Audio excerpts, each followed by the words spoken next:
गुरु का महत्व कौन नहीं जानता है। श्री हनुमान चालीसा का शुभारंभ भी गुरु की स्तुति से ही होता है। कहा गया है, श्री गुरु चरण सरोज रज।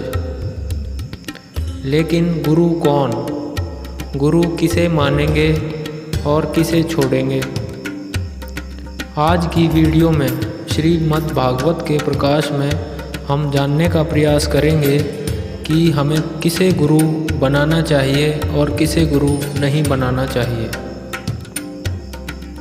प्रस्तुत श्लोक में श्री कृष्ण समझाते हैं कि वह व्यक्ति जो कर्मेंद्रियों को तो वश में करता है, किंतु उसका मन इंद्रिय विषयों का चिंतन करता रहता है, वह निश्चित रूप से स्वयं को धोखा देता है और मिथ्याचारी कहलाता है।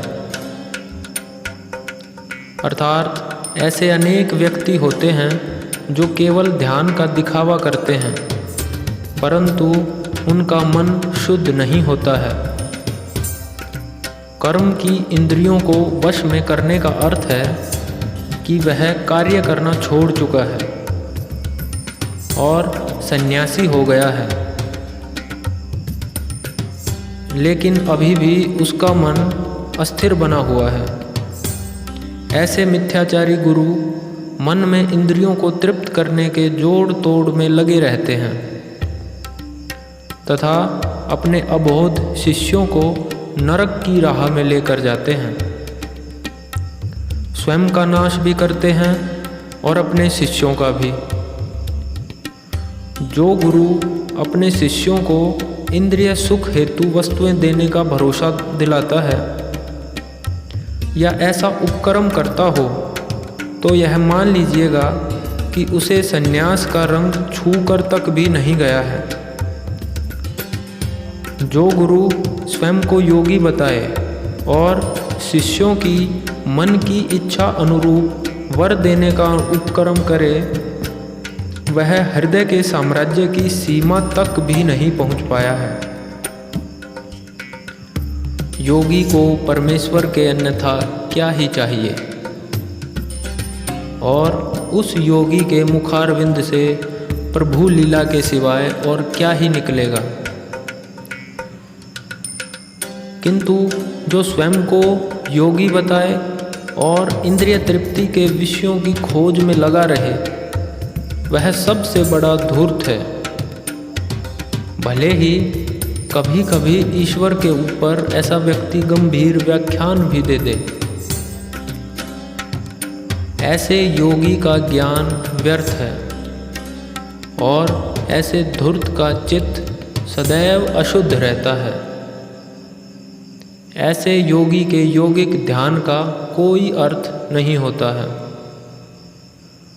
श्री कृष्ण इस श्लोक के माध्यम से आगे समझाते हैं कि इसके विपरीत यदि कोई निष्ठावान व्यक्ति अपने मन के द्वारा कर्मेंद्रियों को वश में करने का प्रयत्न करता है और बिना किसी आसक्ति के कर्म योग प्रारंभ करता है, वह अति उत्कृष्ट है।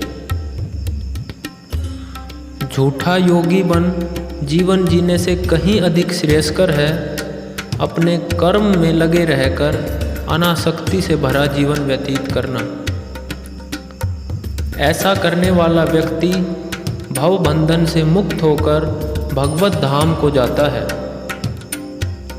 हमारे जीवन का ध्येय तो अंततः परम सत्ता से एकीकार ही तो होना है, और ये सब वर्ण, आश्रम, वेद, उपनिषद, पुराण, इन सब का परम लक्ष्य हमें परमात्मा से मिलाना है। आगे कृष्ण कहते हैं कि एक गृहस्थ व्यक्ति भी संयमित जीवन बिताकर इस लक्ष्य तक पहुंच सकता है, यदि वह व्यक्ति अनासक्त भाव से अपना कार्य करता रहे। यदि वह व्यक्ति अनासक्त भाव से अपना कार्य करता रहेगा, तो ही वह इस जीवन में प्रगति कर पाएगा। किंतु अनासक्त भाव से अपना जीवन जीने के लिए हमें सच्चे गुरु के मार्गदर्शन की आवश्यकता है। गुरु को खोजकर उनसे ज्ञान लेकर हम ऐसे निष्ठावान व्यक्ति बन पाएंगे जो उस धूर्त योगी से सैकड़ों बार अच्छा है जो झूठे ध्यान का दिखावा करता हो। आप सभी के घट में स्थित परमात्मा को मेरा प्रणाम।